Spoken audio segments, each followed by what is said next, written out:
Hello, everybody. Sunday Adelaja here from Kyiv, Ukraine.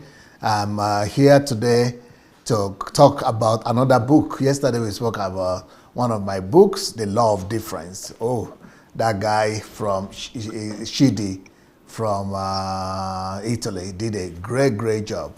So today we're going to be talking about the essence and value of life. The essence and value of life. So I want to use this opportunity to invite all people that are watching and their friends and their colleagues and their. So please go ahead and invite your friends and colleagues. Short as zvukom. No, a device national. Another ostrate tam, right? So I want to use the opportunity to invite your friends and family members. Today, I'm totally shocked to hear who I'm hosting today, who is my guest today, because I didn't know that, but my team prepared it. And by the time I saw the name, I said, wow, she is a superwoman, super mama, because she just left here from HMT and got back home a few days ago, and now she's ready to do a book review. Wow, I'm absolutely impressed. So let me introduce my guest today, Seun Ogunfadebo and Olu Seun Ogunfadebo. Hello, how are you doing, Quino? Hello, dear. Say I'm good. How are you? Yeah, you are God's queen, isn't it? I am. I God gave you that name, right? I believe so. I'm Miss Queen. That Yeah, one is but it's not permanent the name that is forever. given to you by your parents. My maiden name. Quino? No. My maiden name is Obatusin. No, I'm saying that Quino was not given to you by your parents. So it No. was given to you by God. Yeah, So yeah. great. Luke, tell me, how come you are able to make it right after HMT to be here with me today? Well, it was planned before HMT, even before I knew I was coming for HMT. Yeah. Oh, So one of your ladies there, Babusha, arranged it with yes. me. Oh, okay, I got it now. I see. But you didn't say put it off, but because I need to sleep after HMT. I can't sleep. I have responsibilities. Yeah, but you have three girls, right? Yes. All of them are girls. Yes. That's your wish. That's what God gave me. That's what God gave me, and it's good. It's good enough. Yeah, and being a lady yourself, and you'll be able to know exactly what to give them. And I know the kind of self-education you have been doing these days. So I know you are up to the task. Oh yes, they need a lot of lessons. Yeah. Everything I never knew, they are going to know that those things and more, And more. way more. I'm going to prepare them How was your for life. experience coming to Ukraine, by the way? It was awesome, beautiful. The environment was very peaceful, very loving. The people were great. It's good to be with people that can reason, you know, with sound mind that have been detoxed or going through the process of detoxing from all this religious nonsense, cultural nonsense we've been living with all our lives. So honestly, and people from all over the world. My roommate is from South Africa. We have people from Zimbabwe, and the lady from Zimbabwe. I was even singing a Zimbabwean song that I learned like 10 years ago with her. You Wow. know, that's just yeah, awesome time. So yeah, And what about the HMT experience? and the program itself. Wow. Uh, it was mind blowing.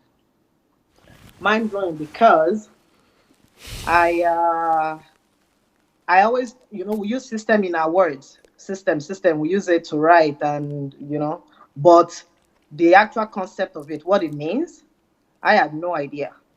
But by the first day I started the program of HMT, I knew that almost everything in my life is things are falling into place. But the one thing that I really, really need was system. not even for the work that I'm going to do in a year's time or 5 years time, or all those long term goals.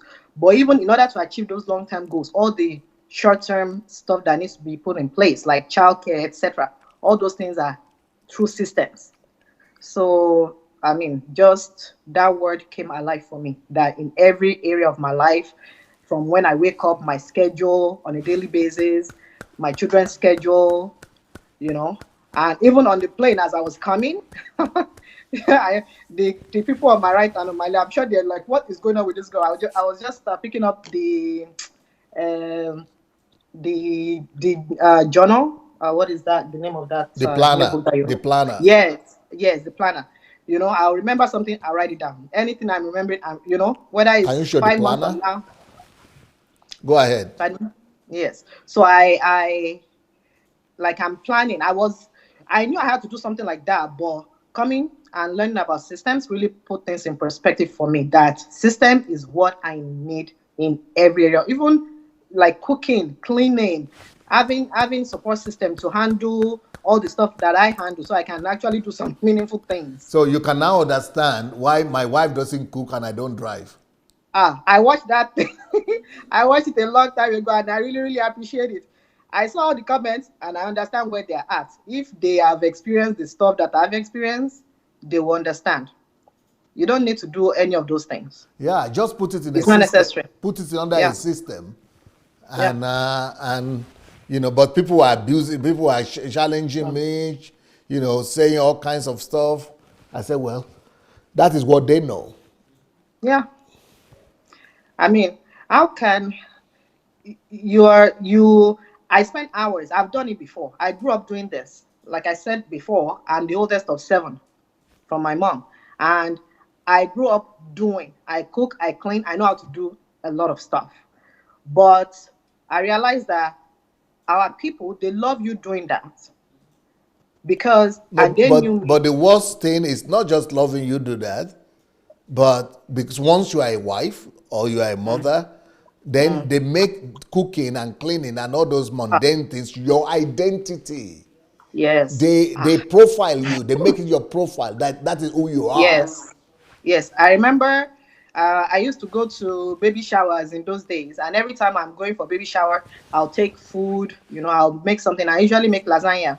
So people knew me that. I remember one time I now went for one program, and the lady was like, "Ah, you didn't bring your lasagna," and I thought to myself, "Wait a minute, they have associated me with this particular food." Yeah, they have. You know? They have given you identity right there. Yeah. So from that time, I actually started, whenever I'm going somewhere, I still have that sense of responsibility to not go empty-handed. So I will go to the store and I'll buy something that's ready-made and take it. But that I was spending hours doing all those things, I cut it off. Oh, beautiful. Yeah. Can you imagine how much time you could give back to yourself and do self-education and just give life to yourself? Oh yes. We used to do birthdays and so many get-togethers, so many. At the end of the day, I will be the one that's tired because I'm the one that has done the cooking. I will be the first one to go to bed, and everybody else are still having fun.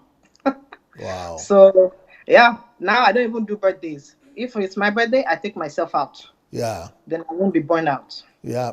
Beautiful. So system, you now see system in everything. Everything, everything. From planning 1 year ahead to planning my travel to planning even health care for myself, like taking care of my health, taking vitamins, and you know everything that I'll say you don't count, but are very, very important.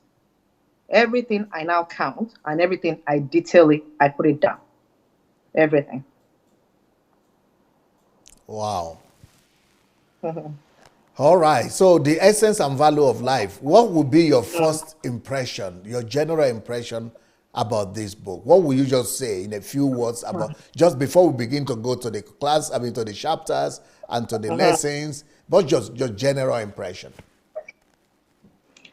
When we were first, when I first saw that I have to read the book with the mentorship program, I just assume it's life, it's a word that we know, life. I didn't really process it. But I knew I had to read the book so I could do my assignment. So I read the book, and that's when I actually understood the meaning of life.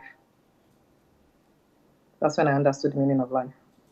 And I thought life is just you wake up, you do your stuff, you go about your daily activities, like just routine that you don't think about, that is unconscious, that you've done all your life. But by the time I read the book, I realized that I have I did damage to myself, to my life, because at that time I understood what life meant. I understood that it is a gift that God had given me, and I never recognized that until I read the book. I never processed that. When I read the book, I realized that God gave me this one gift, and I had abused it, and that I needed to do a lot of work to recover it and make things right. Do you think there are millions of people out there? Yes, DSA. Oh, yes. I was speaking with a friend recently, kind of a newlywed, and she was telling me that she's just waking up, because it's no longer the honeymoon phase is over, and they're now in real life. So I told her, I said, it's not, you're not just waking up. You're This is a normal thing for marriage. I said by the time you read DSA's books, that is when you will now wake up, because that one is just marriage. That's just one aspect of your life. But when you read, I've not even read that many books, but the list that I've read, it makes me realize like how much I don't know, how much I've done so many things unconsciously, how much I needed to know. And in a way, it's good for me to know all these things. At the same time, it makes me sad because now I can see things that I won't have been able to see. I can look at somebody's life. You've said that before yourself, and know where they're going. As in, life is predictable, right? So the book did that for me. The more I know, the more I take care to care for myself, to plan my life, and to tell other people, seek to educate yourself, seek knowledge. I tell people now, whatever you're complaining about, don't complain about other people. Don't complain about somebody beside you, what somebody is doing. Go and put yourself together. That's what I tell them. I'm like, go and read books. Go and listen to messages. Go and listen to messages of DSC online. Go and read. That by the time you do these things, then those that are around you, they'll know if they can manage you or not. Because they will see the changes in you. They'll either accept it and embrace you, or they'll run off. Now, So what was your concept of life before coming across DSA platform and reading this book, The Essence and Value of Life? my concept of life was so bad. It was just get up in the morning, go to work, go to school, put children like for family, just go to church, do service, do vigil, just mundane every day over and over and over that I've done for so many years. That's all I did. So That was my you concept of life. didn't put any meaning to life other than just mundane survival instinct. Yes. I wasn't even awake. I wasn't conscious. I was just moving through life. So there's no way I can put a price or a value on life, because I'm moving. When you are born in a certain home, certain society, it happens to everybody. You just follow. You are a product of your environment, right? So when you're a product of your environment, and you've not been taught well in terms. I mean, I went to school and they taught us critical analysis and all that, but even that one was part of the mundane things. It's just for you to get a job and just work. Nothing higher, nothing better, not thinking deep. That's the thing about your books. If anybody is reading your book, their lives are going to change. The way they do things, how they do things, with whom they do things, and those that are around them, they will know. It's I don't know. It's so life changing. It's once you are getting ready to read DSA's books, be ready not to be the same. Be ready to have a life that is changed forever.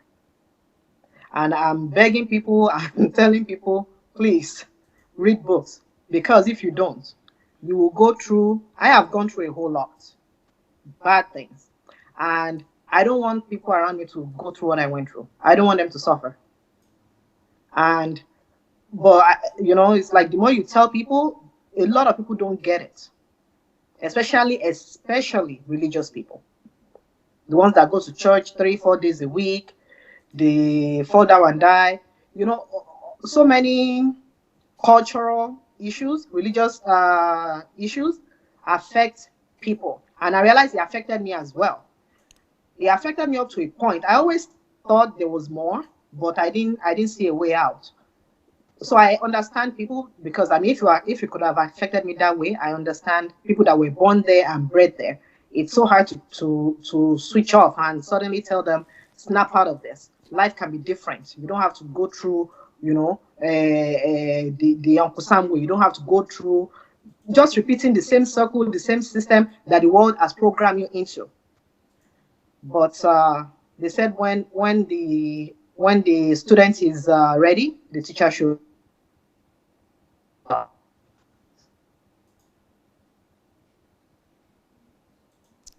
I think she probably has a connection issue. Okay. I think she will be back now. She's back already, yeah. We had a I'm back. connection issue. Okay. Yeah, so, yeah, you were saying when the student is ready, the teacher appears. Shows up. Yeah. Yeah. So So people have to get to that stage. yeah, tell me what began to happen when you started reading this book, and what did it do to you? What are the lessons? What are the transformations? What are the shocks? What are the surprises that this book, you encountered reading it? I started reading the book, I'll say, I think around February 2018. Okay. And at that point, I was at the lowest in my life. If some people have watched my recent Previous. interview, they'll understand. Yeah. And it was a very low point, because not just because of what I've been through, but because when you are going through those things, you don't even have realization of what you're going through until you step out of it. And that's when the feeling, the pain, the trauma, everything, it'll overwhelm you. So that was what I was going through that period when I read the book. And at that time also, I was so dependent on my marriage, on my family, on my environment, the environment that I knew. So reading the book kind of woke me up, it was like, get up and face life.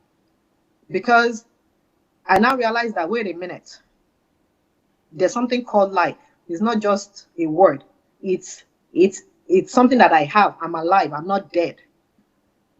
I could have died. I could have gone mentally crazy. So many things could have happened. So the book made me realize that you have something that God has given you. Wake up, appreciate it, put a value on it, and run with it. And once I started reading it and started doing my assignment, I started making decisions. I started, going online and learning more stuff. I started participating, because with the way things happen for me, I even stayed away from people. So I stayed away from people, from things. It's like I just stopped living life. And thank God for the children, because I would say they were my number one motivator to keep going. It was a lot of challenges taking care of them, but they kept me going. So, and that's part of what I learned from the book, that you don't live for yourself, you live for others. When you have life, the value and essence of life is not to live for yourself, is to live for others. And I realized that God has used that to save me, because if I didn't have them and their challenges to deal with, then I would have been so focused on myself, and it would have overwhelmed me. So that I realized the the the level of their issue was compatible with the amount of the amount of energy I needed to extend out to support them. And that God just used that to kind of, put me together. I learned a lot of stuff. Um, I'm just gonna open my notes. So it says life is a golden and an amazing opportunity. Make the best of it. I look at people, I watch people doing their life. My life was the life of other people. I never even thought of myself. I don't know how to think, she'll do something for yourself. I never did. I didn't grow up doing that. I grew up doing something for other people. I'm not trying to say that to be good or anything, but why you grew up in Nigeria, and you are the older one, you just do. You work. You are not never focused on yourself. You are never thinking, I have life. I'm supposed to do something for myself. I'm supposed to reach for a higher goal and look for God's purpose and plan for my life. I So never did nobody has anything. time to think about that. No, not for me. Mm-mm. Yeah, I No. think the same for most people, that they don't even have time to stop and think about life, the meaning of life, the essence of life, and Yeah. how to make the best use of it. So people just go through the routine. It's a vicious circle. Routine. Yep. Yep. Till something happens one day, then somebody falls sick, then they die, and then we cry, and then that's it. And then I'm like, people can't be coming to live life, to just become a maid, wife, mother, sister, brother, whatever, and then you are just gone. No impact, nothing. But that's the life majority, like 90 something percent of people are going through. And the Bible passage that you used for the book is Jeremiah 9, verse 23 to 24. And it was about not letting people boast of their wisdom, their strength, or their riches. You know, I didn't even, I read it, but I would say it was even when I was doing the review that it made even so much more sense for me. We live life for riches. We live life, we work, work, work. I know people doing overtime, doing 18 hours, doing nights to make money to pay mortgage, to make money to send money to Nigeria to do something, but they don't have peace. They don't have health. It's like they're just in a vicious circle over and over But because we must they don't have meaning of life too. yeah, because they're in that systemic circle of the world, and because they've not created their own. And strength and wisdom. We want to know more about the Bible. We want to have also Niger wisdom and regular wisdom. But you made it known in the book that those things are not what matters. What matters is what God values, and what God values is justice. What God values is righteousness. What God values is kindness, because these are things in the kingdom of God, and those are the things that last. And I realized, like, even when I came over for HMT and I got back, I started thinking about these things, and I realized that really the way God blesses people's lives is through kindness, is through righteousness, is through justice. When we're focused on that means you are doing something for people. It's like Isaiah 58, when the Bible says, "Is this not the fast that I choose? That you clothe those that are naked, you feed the hungry, you take care of those that are sick, etc." All those things are what God wants you to do. When you do those things, God makes a way and open doors for you, Yeah. because you are thinking of others, not yourself. But when you're focused on yourself, to be wise, to be rich, To be strong. to be strong, one way or the other, it doesn't last. You will struggle in your physical strength. You will be constantly struggling, and what you'll be struggling to do, you won't even enjoy it.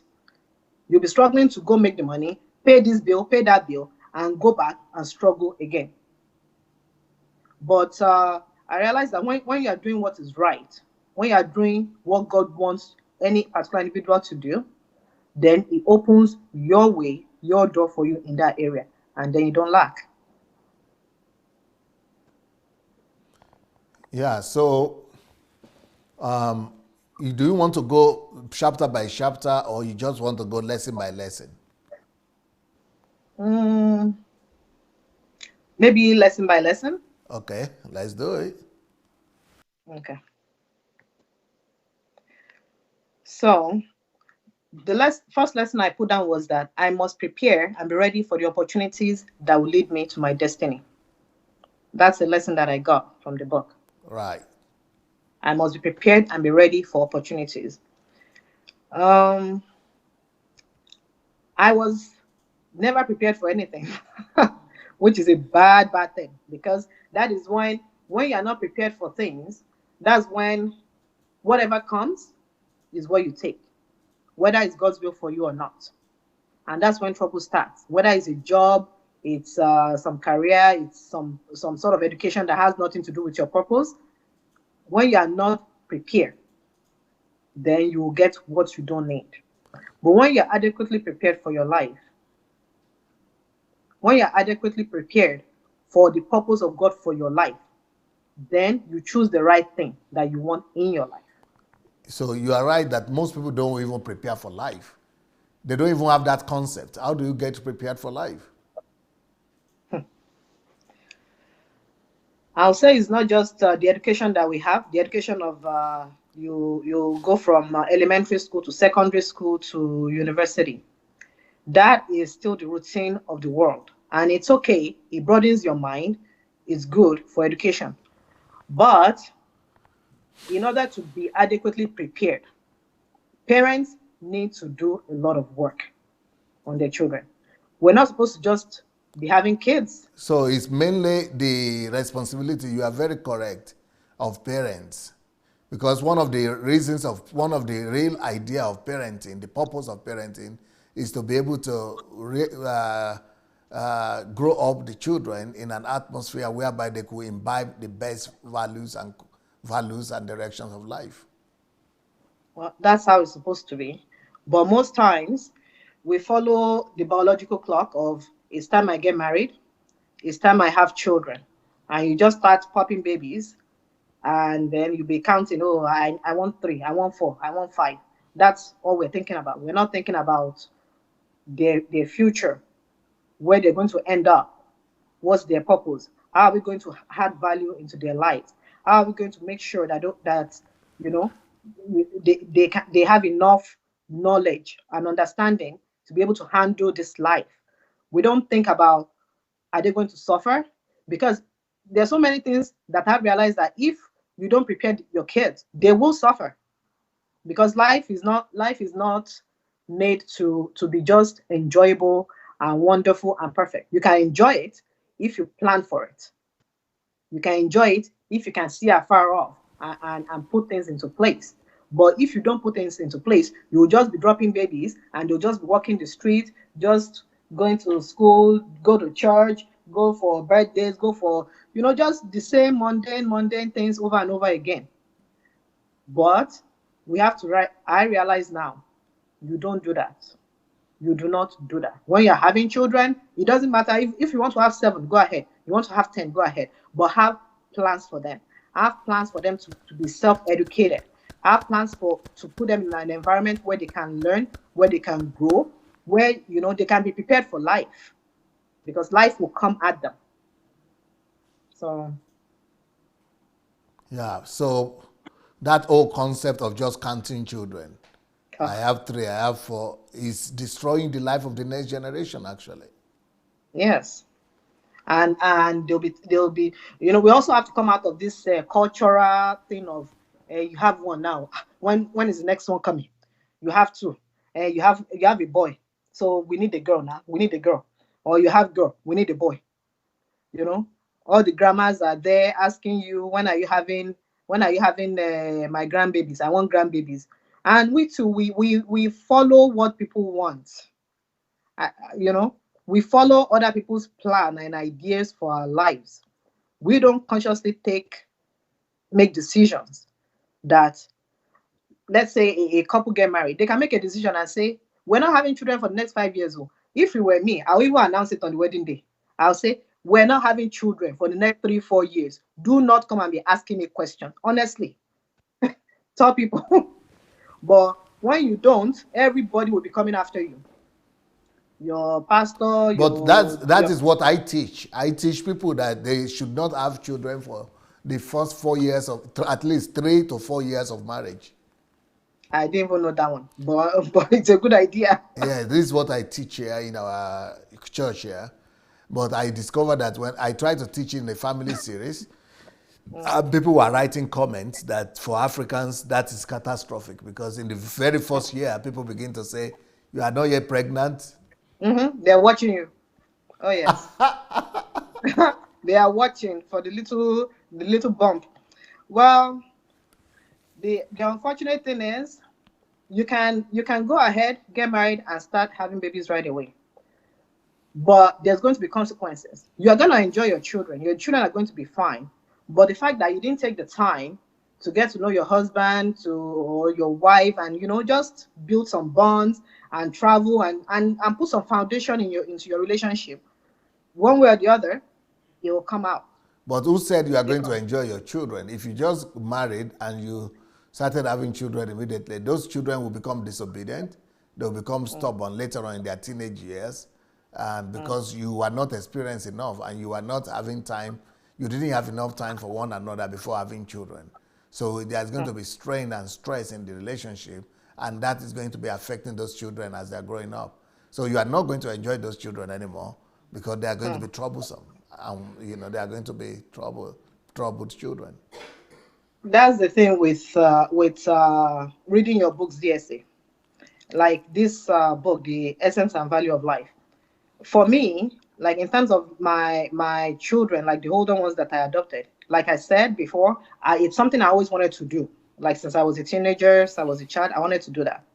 But if I had had enough knowledge, I would have known that even the fact that you want to do something good, you want to adopt, there's still some repercussions. There are some things that are going to come out of that you have to deal with, you know. But we don't think in those days anyway. I didn't think about anything. I just go ahead and do and do.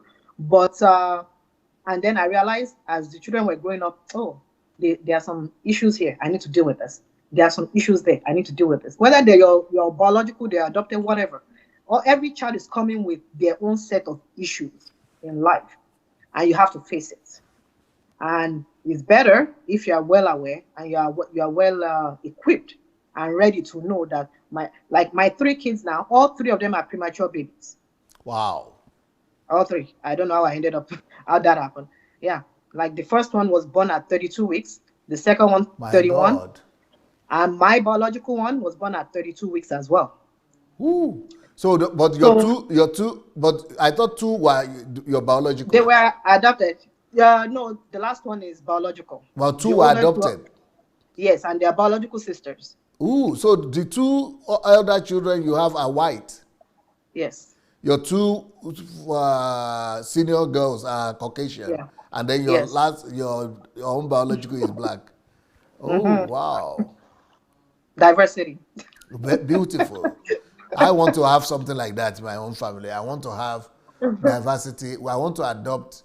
I'm just waiting for the license from my wife when we are ready. When we are ready, because a bunch of the job will be on her, so she has Uh-huh. to give the go ahead first. But Good I'm luck. planning Oh. that we adopt 7 children, and but from every race and nation, almost It's good. from Yeah, every, yeah. you have the space, and you have everybody around to help you. Yes, yes, yes. So it's okay. Yeah. We It's have a system. It's called we have a you have a system. you have a system. Yes. That's what I should have put in place before, because oh my goodness. Oh, the things I had to deal with. Even for HMT coming there, I canceled my first flight because I didn't think I'd be able to come again because of childcare. And then by the time I booked the second flight, I had to beg my sister to take care of my kids. And and thankfully, while I was over there, the Lord just did something wonderful for me. Like I got childcare. It's already planned and arranged, and that's part of system. That's part of what I came to learn about, and I'm putting that in place. But this is something that if I had known earlier, I would have put in place even before I had the children. Yes, because that's what my wife is doing right now. She is not, even though we have the desire, I've had the desire for over 10 years, maybe 15 years, to have 7 children adopted. But even though you say we have the system here, but the system is to cater for everybody else right now. But she is not, she has to be ready psychologically. We have to do a lot of things to make sure that we are ready for that one. Ah, yes, good luck. I don't know that. Me, before I had kids, I wanted lots of kids, but now I'm okay. Yeah, it's a Like, big responsibility. yeah, so I want, like, if I'm to do anything now, I still want to have an orphanage and do all those things I had planned. But it's something that you get people to be helping you. You'll be there. Yes. It won't be you. At least doing the majority of everything. Me, I've No, had to do a whole that's what lot. we want to do. Yeah. So that will work. That will work. Yeah. But they will be So, bearing our names and things like that and mhm. everything, yeah. And we'll be putting our values in them. Because the most important thing with children is to put values in them. God Yes, entrusts them into your hand for you to be able to impact them with values for life. for life. I didn't even know what values was until a few years ago. I didn't. I mean, honestly, I went to school. I write, I in school I had to do a lot of writing for psychology. So I would say that I know words, but I know words in terms of writing papers for professors to mark. But the impact of those words, I'll say Those were I'm just getting to classroom knowledge. classroom knowledge, yes. But it's now that every word now have deeper meaning, have a major meaning in terms of its concept and its application in my life. Values, like I believe I got the book too, how to impact children with values and stuff Yes, yes. How to form values in children. in children. Yeah, these are. It seems so out of place. Like it's something that I don't know if people do it. I've never met anybody that does it. Wow. I've never. But I've heard. I have the book on my Kindle. I've not read it. I plan to read it. But honestly, that was my plan. That I don't want to have children growing up the same way I see other kids growing up anyhow. That was my plan. But when and that's part of when you don't plan properly about your life. When you don't plan properly, you're going to end up in the wrong environment with the wrong people, with the wrong influence on yourself and on your children. So that's part of some things that I have to put into place now, and I have been working on that for the last few months. That my children are they're exposed, but at the same time they're not exposed to the craziness that's going on out there. I tell them what's happening, but I don't want them doing the same thing that everybody else is doing. So it takes, and that means you have to plan for their school. You have to plan the environment you live in. Even like that's why I'm doing some moves that I'm doing right now. Because if I don't do that, then whatever they end up being in the future is what you get, and you have to take responsibility for that. The essence and value of life. Tell us more of the lessons you have learned. Hmm. I learned that I am entirely responsible for fulfilling God's purpose for my life. I knew that God had a plan for me. It's also something that I knew that spiritually inside me for a long time. But I'll say because of the way I grew up, I thought it's things would just happen by itself. You know, life would just happen by itself. Yeah, many people And believe that once God said it is God's plan for mm, their lives, that it is God's responsibility to bring it to pass. that's what we're taught. That's what we're taught in church. That's what we're taught. Just pray, fast, and I did that. I prayed, I fasted. Don't worry, God will do it. God will do it. You know, And then you are growing up and God is not doing anything. and things just will keep getting worse and worse for you because so many things that I was supposed to take action on, I didn't take action. I didn't even know how to take action. I just thought God would just miraculously do stuff. He would just miraculously make me happy and do things and put things into place and change people and do like, it's God that's going to do it. So I spend hours doing prayer, going to church, expecting God to do stuff. I did. Without first doing your own best. You have to do everything before you could expect God to do anything. Now I know that. They didn't teach us that, DSA. That's why it's so sad when I hear people and writing comments or DSA is saying this, is doing this. I'm like, you people, it's okay. They have not suffered. after you have Life has not taught taught them, them. yes, after you have gone through a whole lot, then and easily what DSA say will make sense. It makes sense to people that have gone through some things, and maybe even those that haven't gone through some things but they have a lot of knowledge, they will understand quickly. So but me, no, like very religious, very wrap your head coming to church, take off your hearing, make sure you wear You skirt. used to be That like was not that? ah that was Wow. well, yes, that's all we busied ourselves with. I remember one time While I, living in Canada? Uh, hmm.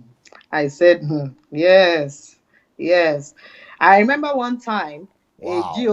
A Geo was coming and we were in the choir, and I remember the choir master said, "Oh, Geo doesn't like red, so we can't wear red beret or hat." Heart. I remember that thing really put me up. Why are we wearing a color for Geo? I thought we were just doing revival, but all those things were there, and I knew something was wrong. But what will you do? This is the environment you find yourself in. Yeah. And then we have to use money, lots of money. In Canada, where I'm at, they don't sell skirt suits like that. It's usually pants, trouser, That's because of snow, because it's cold. It's when you go to the US that you get a whole lot of skirt suit. But for our church, you can't wear trousers. So we have to get skirt suit.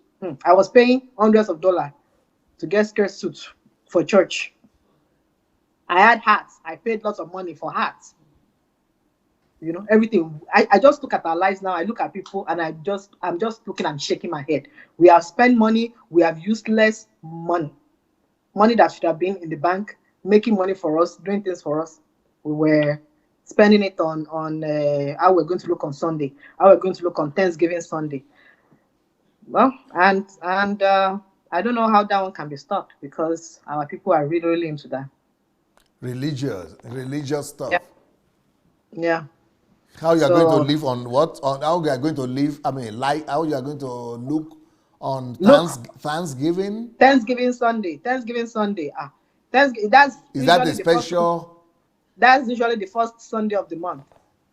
The first Sunday of the month, people dress up. They wear their best lace, their best Ankara, the gele. They do what do you call it? Testimonies. Testimony of how they prayed, how this and that, and I remember there's a couple. They fly everywhere for birthdays, for weddings, for everything, but they don't have a house, no house in their names. And I'm looking because that's the value. The value is I must be where things are happening. I must be at this church program. I must be at this wedding. I must be at that. And we're all over. But I thank God that now I realize that my life is my responsibility. My life is my responsibility, and I can no longer be waiting on any pastor or anybody. I mean, sometimes it's hard when you're doing it by yourself, but what can you do? What can you do? And that's why I shorten my time for sleeping so I can think, I can plan, because nobody will do it for you. Wow. Well, all right. So, what are the other things you would like to talk about from the lessons you learned from this book? I must daily pursue my purpose no matter the cost. I must daily pursue my purpose no matter the cost. Okay. Every purpose, every goal has a cost, and one has to be ready to pay the price. It's uh, it's a tough one Yeah. when you're not used to making decisions and reaping the consequences of it. But now, when I now have to make decisions for myself, I realize it's not something I can avoid. It's not something I can avoid at all. And Making whatever price, decisions. making decisions, yeah. And whether the repercussion is good, is bad. I mean, I'm planning now, so it's usually good, but it's a strange thing when you're on your own and you have to think and think to make sure that whatever decision you make is something you can live with in this year. You can live with it 5 years from now. You can live with it 10 years from now. And even you have to think about the impact it's going to have on your children. Those are things that before I just make decisions too. I don't think about 25 years from now, how would this affect my daughters? But now I think of the consequences. I think of the cost of what I do before I take action and do it.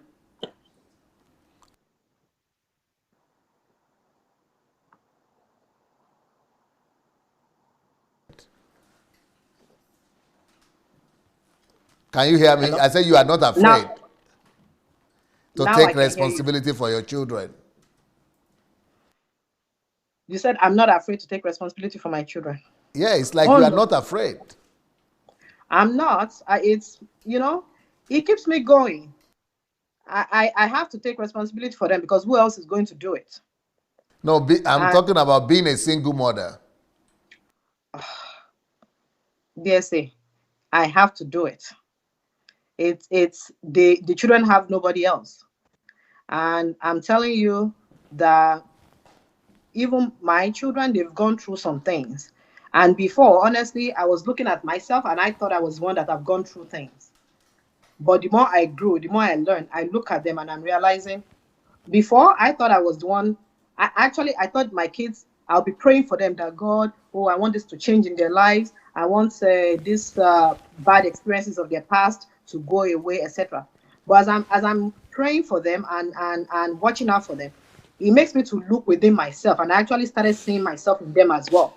And that's when I realized that we are all, one way or the other, we're all traumatized somehow, by our past. And it makes you have more empathy towards them, towards other people, because you now realize where people are coming from, that people don't just grow up and become whatever they become. But They are rooted. how did you explain to your children that they and dad have to be separated? I couldn't tell them for months. I couldn't say anything to them. uh Because they are quite young. yeah, I couldn't say anything to them.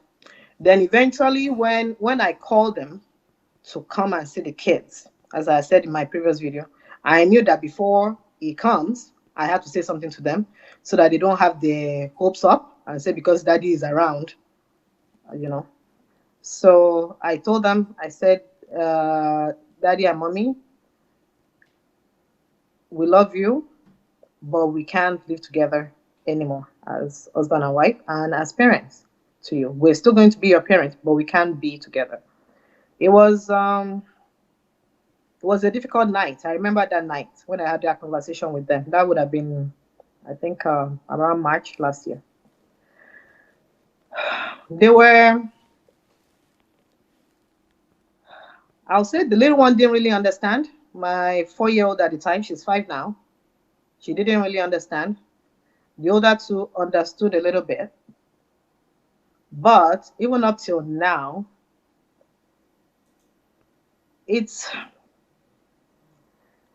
it's painful for them. They're not telling me that. They're not sharing that, but I can tell that that's part of the consequences of my own actions, right? That my children have to live with.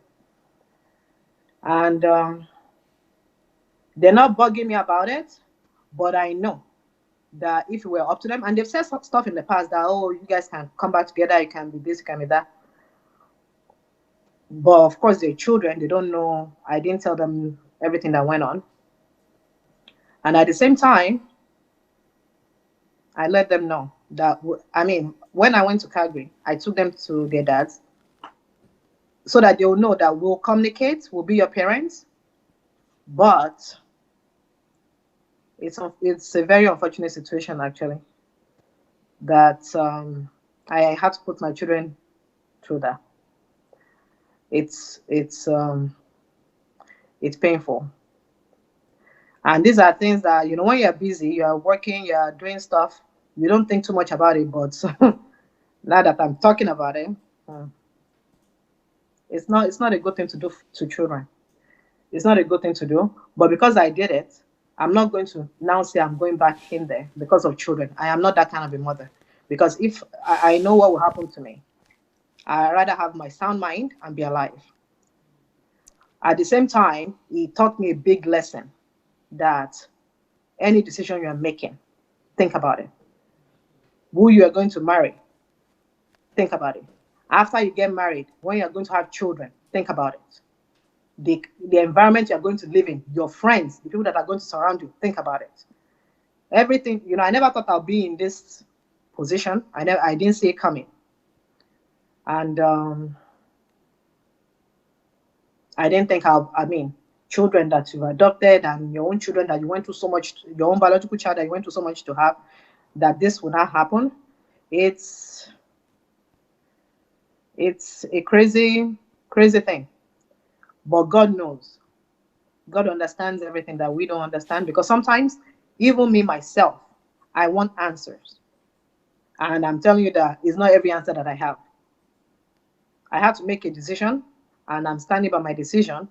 But I hope God will give me some answers one day about the past, about the present. But it's too painful. As parents, as adults, we need to really, really think about what we do and our choices, because it affects these children. They're moving on with their life, they're having fun, they're playing, they're doing, they're living their lives as kids. But I know that this is a comma in their life. This is a dot in their own history that have myself and my husband, ex to be, has put on them. And that's what But what you are makes. doing, because this book, talking about the essence and value of life, that life is not wisdom, is not power, is not wealth, it's not wisdom, it's not power, it's not wealth, WWP. That means that, and it's justice, it's loving kindness, it is. So this is also talking about the fact that you are actually, by taking that decision, you are standing and fighting for justice, not just for yourself, but even for them. Yeah. Oh, yeah. By the time I left, things were so wrong, that it wasn't just about me anymore. And I think I didn't even have a value for myself. So I won't say that I left for myself. It was when I started seeing things going wrong for the kids. That's when it was like, no way. I went through a lot, several miscarriages, several things to have my biological daughter. And the older two as well, they've gone through their own past trauma where they're coming from. So by the time I left, things were so bad that it wasn't even just about marriage. It was about the environment. It was about the extended family. It was about so many things that could have gone wrong had gone wrong. And I was someone that I wasn't a talker. I wasn't a push, what do you call it, pushover, or I was brought up in a religious home. Be calm, be gentle, be praying, be submissive, all this gentle stuff, which I'll say is even the major trouble of the marriage. When you are like that, your marriage will end up dead, because you're not talking about what needs to be talked about. You're not dealing with situations that needs to be dealt with. You are using religion to cover things and sweep things under the cover. You are using culture to just keep moving, keep moving, keep moving. To where? Nowhere. You almost killed me. After I left, there were some medical issues I needed to attend to with myself, that when I was in there, I didn't even have eyes to see myself. The children, my children, some of one has diabetes, and and she has had asthma in the past. So I was always going to the doctor, going for to the emergency with children. That one I knew how to do. But for myself, I didn't know how to go to doctor for myself. I didn't know how to care for myself. It was after I left that I is because I was now no longer dealing with marital problems. I was no longer praying about marital issue. I mean, I was still praying about it, but I stepped back a little bit. That was when I could now notice everything about me that was wrong with myself, physically, emotionally, mentally. That was when even some of the stuff I had noticed with the children, I couldn't deal with those things either. I noticed those things, but my prayer point, my time was marriage, marriage, marriage. That was what was in the brain. Because you wanted to keep the marriage or what? Oh yes. Yes. There was I never thought that I'll be outside of it. So I wasn't praying to be outside Is of it. My that is prayer that was, is that a woman thing or a religious thing? I'll say it's a cultural and religious thing. It's our background. Prayer, my prayer points, everything was about marriage. For God to make it work. And because of the kind of church I was going to as well, By force, I was by force. hey, MFM. So I was also thinking, because of everything they'll tell you, I was thinking it's what do they call it? That somebody is doing something somewhere to be making all this trouble be happening in the home. Bewitchment. That was the word. That there's bewitchment somewhere. So I'll be praying against bewitchment, praying against that. And the Lord will reveal things to me, but it's like I could not comprehend or accept what he was saying. That is not possible. And sometimes, they'll also tell you that when you see somebody's face in the dream, that is not that person, that they're using somebody's face. So when I see something, I'll be saying, no, it's somebody's face. It's not that person. Until very, very recently, that was when I now knew that God knows what he's saying. He doesn't mince words. It is us, because of our cultural, religious nonsense that is in our brain, in our mind. We're using it to filter what God is telling us. If I wasn't doing that, if I had followed, I wouldn't have suffered. The children wouldn't have suffered as much as they did. But everything, right back to religion, right back to church. It was lately, in fact, as time goes on, that was when I now realized that it's not a bewitchment thing. It's not somebody somewhere. And even if any such thing were to happen, it's because we left that door open. I now have to face the fact of who I am, who he is, our choices. I mean, and the things that I realized is so bad that I can't. It's too bad. It's extremely bad. Who do I tell about? Like, who do I talk to about that? And when you are in it, it's normal.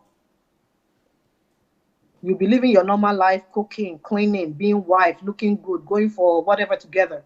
That you yourself, you're not processing what is going on. Yeah, You are in denial. that's what I'm sitting down here thinking about. Because when I see African husbands and wives, they're always looking so nice, dressed together, the same dress, the same, That one doesn't move color. me again. They are all dancing, doing some parties. So behind all that is a lot of mess. Too much mess. Too much mess. I based on my experience, I don't know if I'm wrong or right, but I'm thinking I'm right based on my experience. I was telling somebody recently that the marriages that makes it, that are good, are the marriages where the husband and the wife, both individually, are strong with their values. They have their own minds, and they talk, they express it. Yeah, because only when two personalities marry, then you could think of marriage. But when one is strong and one is weak, there will be oppression. When two of them are weak, there will also be abuse. So, but that's why nobody should even consider marriage until he or she has discovered himself, his calling, Hmm.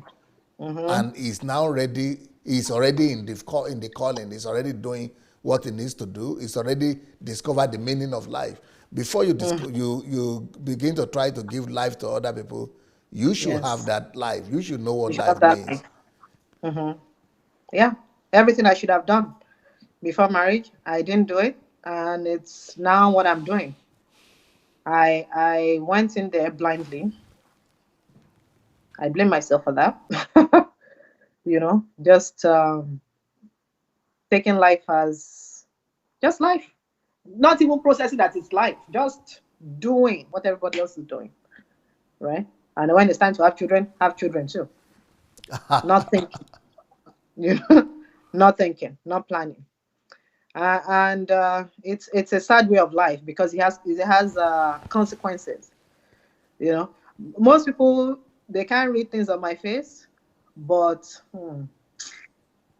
the things that my eye have seen, I thank God.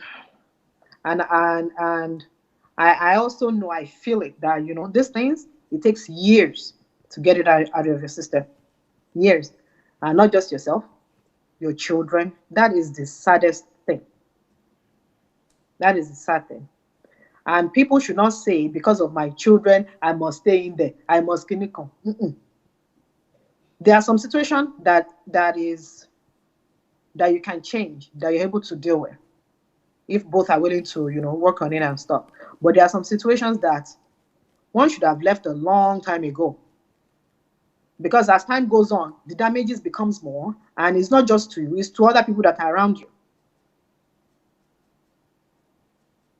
But you can only assess that when you have the proper concept of life. You can only think about that when you know that I have value, that Do, God has value in me. do you think everybody, before they even try to become parents, or if they are parents now, that this book, the value, the essence and value of life, that it will really help them to be able to know, life, to understand life, and be able to teach their children about life? I think so. I think everybody, I wish I can get everybody that I know, everybody that's listening, to read the book. Because when you read DSA's books, whether it's this one or another one or two or three, four, five of his book, you will wake up. You will wake up from slumber. It's like, I'm telling you, the way I see people now, because I was in it, I was asleep for years. And when I see people now, I see that they too, they are just moving with emotion, but they too are asleep. And I'm afraid that when they wake up, there'll be lots of regrets. We're asleep because we're not conscious.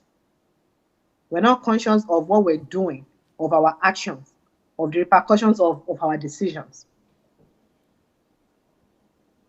And we just move with emotion. By the time you read DSA's books, one of them, this one, The Essence and Value of Life, it helped me to snap out of it. That get out, like wake up and start taking action to improve your life, to improve yourself. I looked and felt horrible during that period. I didn't have time to care for myself, look after myself. I wasn't thinking of myself. But as time goes on, as the healing was taking place, then I started taking step by step, doing this one, doing that one, started going to the doctor, started checking myself. And I'm looking and thinking about so many women that have gone through so much that I just, you know, dead. I used to have this pain. I'll wake up in the morning and I'll have pain in my tummy. And I didn't know what it was about. And that happened for like the last 2 years, even before I left marriage. And it was after I left that I eventually found out that it was H. pylori, like this bacteria thing. Because at that time, it's like I was calm and I could focus on myself. And then I started going to doctors, started taking antibiotics, and to clear it out. And I'm thinking about so many people going through some marital problems or marital whatever, and they're losing their mind, losing themselves, losing their health, because by fire by force it must work. And some are dead because some things they should have taken care of earlier, they didn't take care of it, and it develops into other things.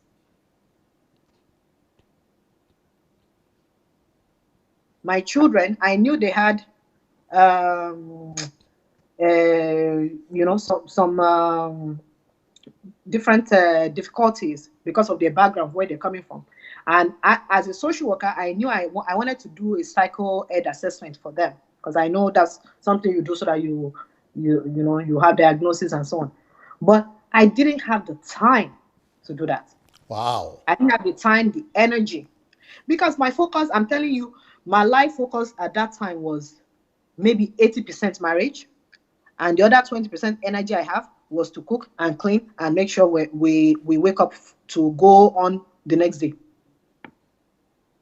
It was after I left and I started telling the school, the children need this, they need this assessment, they need that assessment. And when I saw that they were not going to do it, I went and I paid a lot of money to get it done on my own.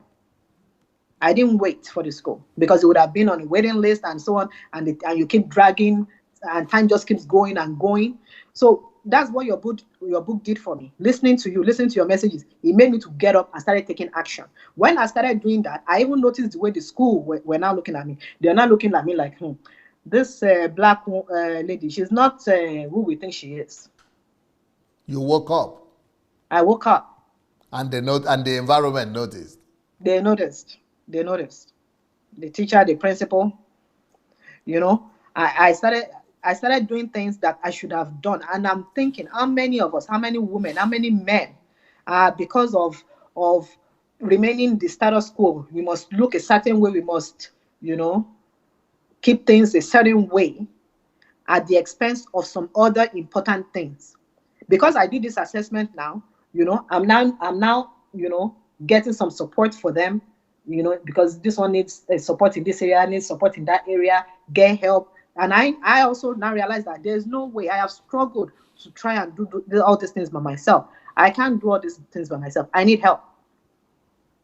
But if I didn't do those assessments, I won't be able to get the support that I needed.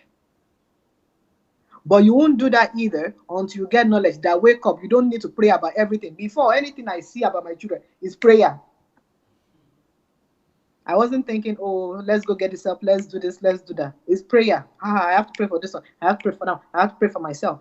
Some things that I should have taken action to deal with.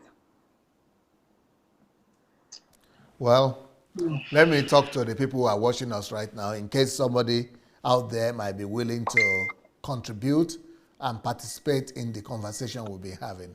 So if you are out there and you would like to join our conversation, and you would like to call into the program, or you would like to just contribute any one way or the other, please go ahead and look for Move Agents on Facebook Messenger. So what you do is you go to Facebook Messenger, you look for Move Agents, and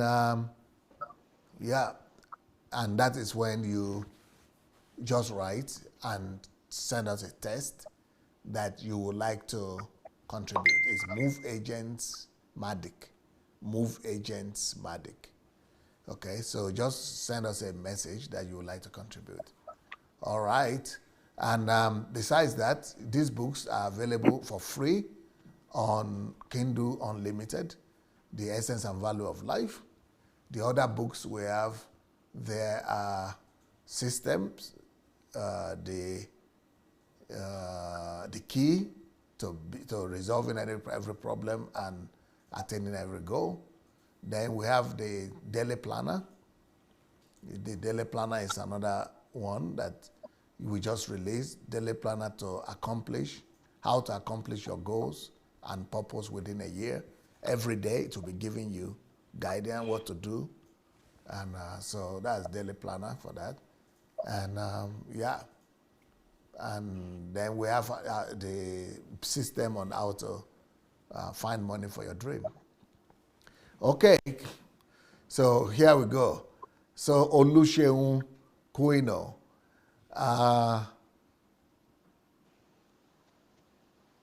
what are the changes that you came to, that you are going to, or the decision you came to on reading, after reading this book? What are some of the changes that you made, the decisions you made in your life? What are some of the decisions you made after after reading this book?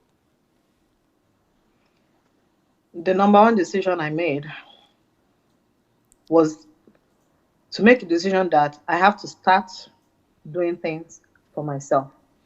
Don't just wait for fortune, for good luck, for Yeah. providence. That I have to take action, and that whatever I'm doing, I'm thinking of others, I'm thinking of my children and so on. But I have to really think, like, Sharon, how is this going to affect you 5 years from now, 10 years from now? Because even I realize some parents, they're stuck because of their children. Some I want to work, I want to do some stuff. I can't do it. Like my middle daughter now, she has type 1 diabetes. I've been trying to do a master's degree since forever. And I've even tuned off. I don't have the energy. When I went back to school to try and do it, the first week I started was the first week she was diagnosed in 2016.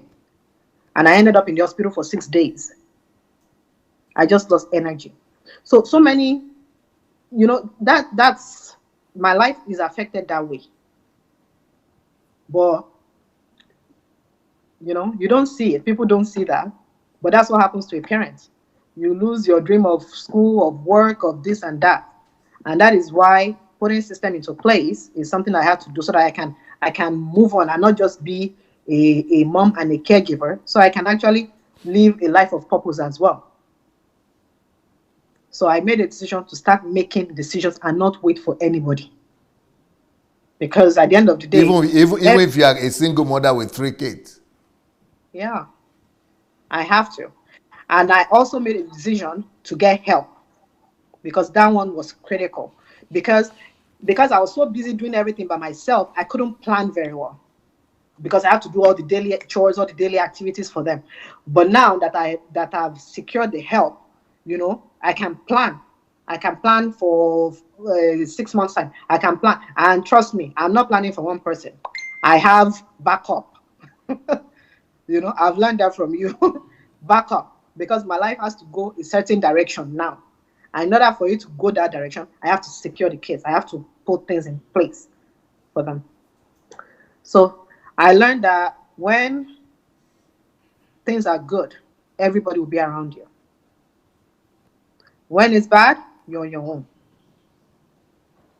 And in a way, it's a good thing, because it forced me to realize that all those while you just wasted your time, you wasted your years on people.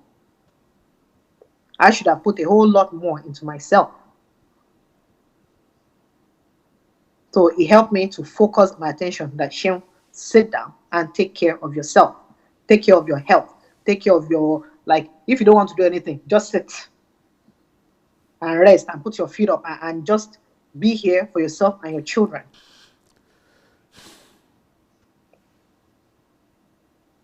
I learned that, the way everybody thinks is different. It was a painful thing for me, because honestly, initially, by the time I left this marital situation, I did not like a whole lot of people. In fact, I don't know if I use the word. Anyway, let's not put the word on it. But people scared me. Human beings scared me. Our people scared me worse. But at that time, I didn't know, because I grew up here, so I didn't know of the culture of silence, the plague of silence, and all this. I didn't understand that. And the truth is, it was when I actually started listening to you that I even understood Nigerians. Because all this while that I was talking and complaining, and I was expecting action, talk. I was expecting truth, realness, and I wasn't seeing it anywhere. It was, what is going on? What is wrong? So I was starting to think, there is something wrong with me. Why are people not seeing things the way I'm seeing it? It was after I left, and and I'm on platforms like this, and I'm online, and then I'll see comments from Nigerians. I'm telling you, that was when I now understood that those that surround me, their thinking is exactly the same as this. And mine was a little bit different. I suffered for not having that understanding. Even with the plague of silence, I'm discovering some more things, and it's too much that I'm still dealing with that. And if I had known these things, the ones I'm discovering, if I had known this one years ago, I would have done something better. I would have taken better action at a quicker time. It involved a lot of people, and these people too are still under the bondage of the plague of silence. There's too many problems everywhere, and our culture, my goodness, our culture needs to change.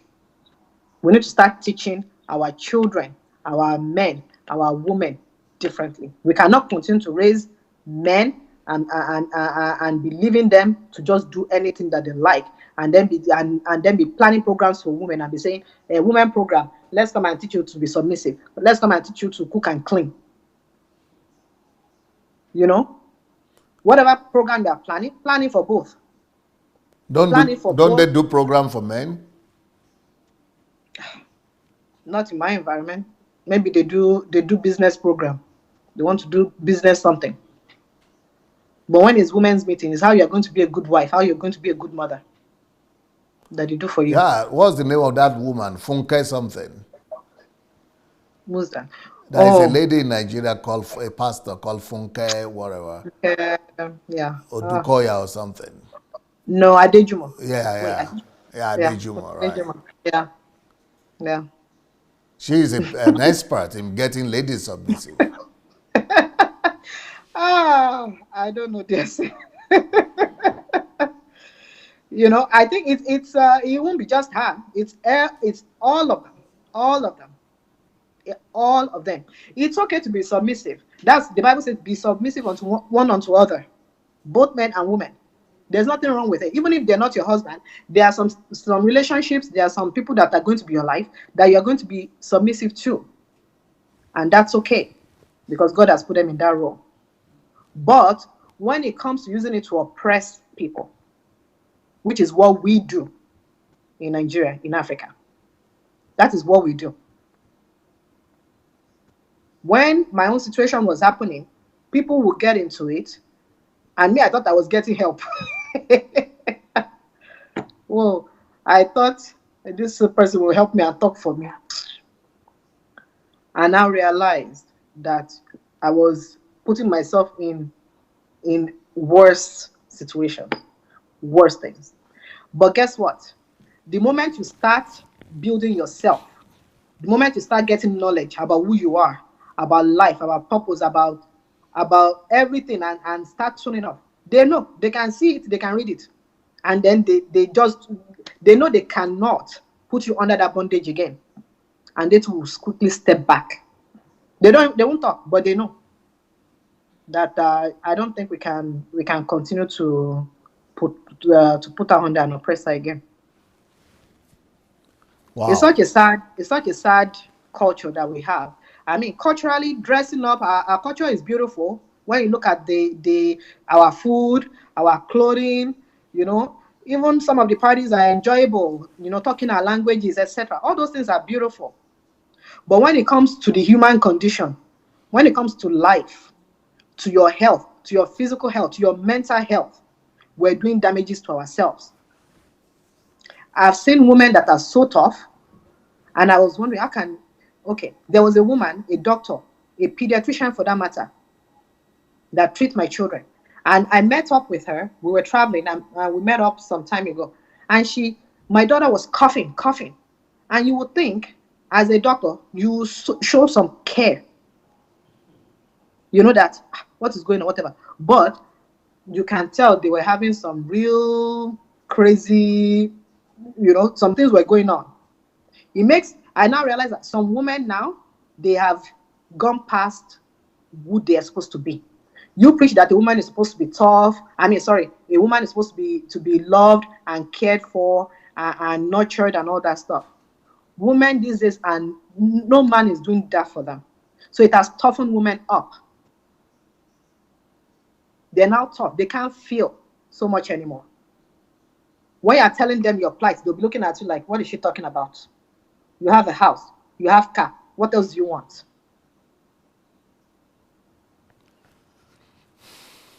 I was like, I want my sanity. But they don't know, they themselves don't know when everything is normal to when they cross over the edge. And we're, I believe some of the people that have witnessed, they have used their situation, their marital situation, their life situation to they now use it to act. They use it to, the trauma, instead of releasing the trauma of everything, it's inside them. So they can no longer even feel for you when you're going through your own thing.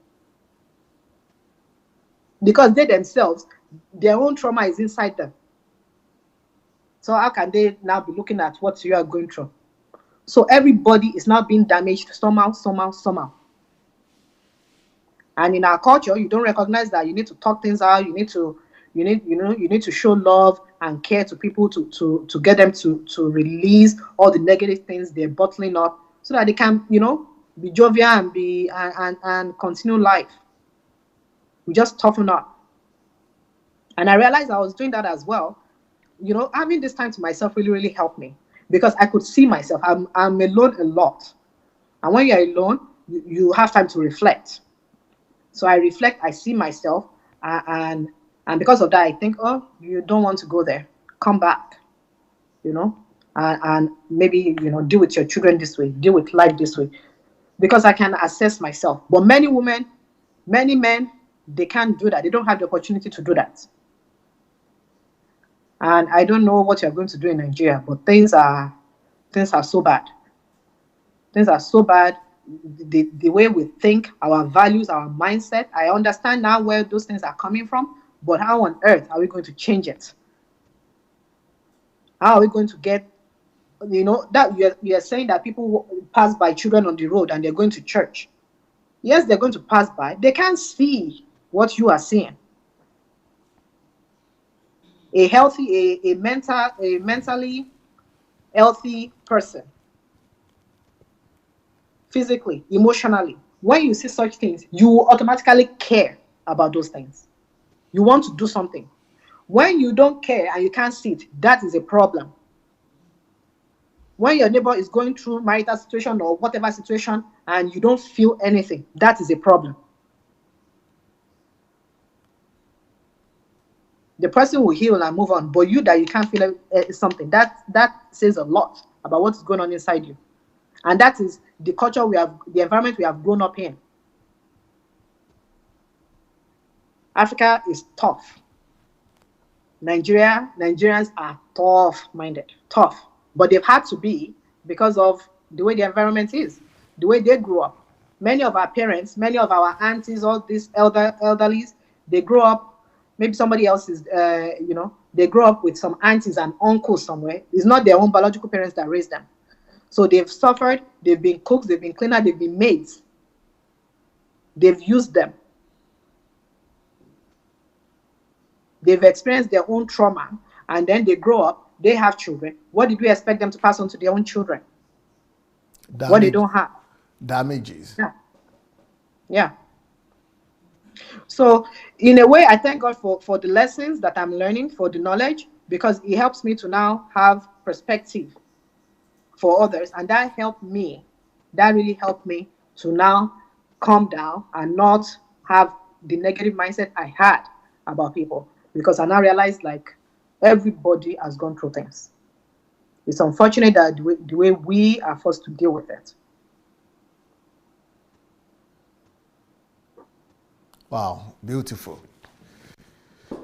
Before I give you the last word to say to our viewers who are with us today, I would like to say, well, this is the book we are reviewing today, The Essence and Value of Life. You can get it for free on Kindle Unlimited, or you can buy it on Amazon. You can get it on Okada Books as well. You can also get books from Chioma in Nigeria. You can, you can write to our office here if you want to buy many books or become a distributor. You can write here, and we could send you more books. And But the way to write is to write to dssbooks@gmail.com. And the books out there, you can get them on Amazon.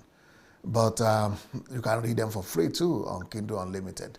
And I've also started a new series that I'm doing right now that is on redemption, salvation, and being born again. So I want to come back. I will be coming back in the next 30 minutes to continue with that series. But before I do that, let's go back to Seun today to tell us our final words about this book and our readers. In the book, it says that we must live a life of the kingdom. That's the ultimate. When I first started listening to you, I didn't understand what does it mean kingdom. But over time, I now realize that the kingdom of God, we are his kings, men and women, and we're supposed to reign on earth. We're supposed to reign and dominate and have abundant life and live a good life on earth as it is in heaven. But we're not doing that. So I now realize living the kingdom life means not like it means for us, especially from our background, it means getting away from everything that we have used to shackle ourselves, which is religion. We've shackled ourselves with doctrines, with religious dogmas, with you can do this, you can't do that, with rules and regulations and so many nonsense in the name of God. In order to live the life of the kingdom, we need to come out of that. To be real, to be honest, to face our failures, to face ourselves and accept ourselves. Everybody has their negative side, areas where they've not grown, they've not matured, they're struggling. But instead of using that to judge ourselves and using that to oppress ourselves, we should use it to give grace, which is what God himself is giving us. I used to be so hard on myself. When I want to pray, even in the house, I must cover my head. You know, I used to be hard on myself, on about so many things. When I realized that God is so simple, God is so real, and he's so good, so forgiving, so merciful, so loving. So I started giving myself grace. And because I'm giving it to myself, I'm extending it out as well to others. And that's what we need to do for the kingdom, to live the life that God has sent us here to live. He gave us this life, this one life. I learned about life and heaven and all that through the conversion HMT that you did. It was so awesome. So from that conversion HMT, I wasn't even worried about death anymore, you know. But I also learned about life. Life matters. Our life matters. Our life matters. Men, women, children. We even have to teach our children to appreciate that they have a life. Because I didn't have that. I went through those things. So my responsibility now is to make sure that each of my children know that you have something called life. It is for you. It is for what God has sent you here to do. And you know, and help other people to also see that you have life. Appreciate your life. Don't let others control your life for you. Listen to what God has called you to do and follow that. Don't follow the system of the world. There's so much lessons. There's so much lessons. I'm just begging people, go and read Dr. Sunday's books. This was the first book, The Value and Essence of Life, was the first book I did for the mentorship program. It woke me up. It woke me up to stop thinking of what I've lost. So it woke me up from my pain. I was living in the pain. It woke me up that, hello, you have life. And do something with your life. Wake up, make decisions. Wake up each day and do things for yourself, for your children, for your future. So that's my thing for people. Please, people, appreciate the life that you have. Get your children to appreciate that they have life. Help them to understand what that means. Beautiful. Well, we didn't talk too much about the book because you can get the book and read it, but we made it very practical, and Sheon really helped to make that happen. Thank you so very much for being with us. Make sure you get enough rest and enough sleep every day. 5 hours for a lady is too small. So, and take care of those kids, and keep on being strong and keep on expressing the essence and value of life. Thank you so very much. I'll be back in the next 25 minutes to continue the series on redemption, salvation, and being born again. Thank you so much, everybody. See you soon. Peace.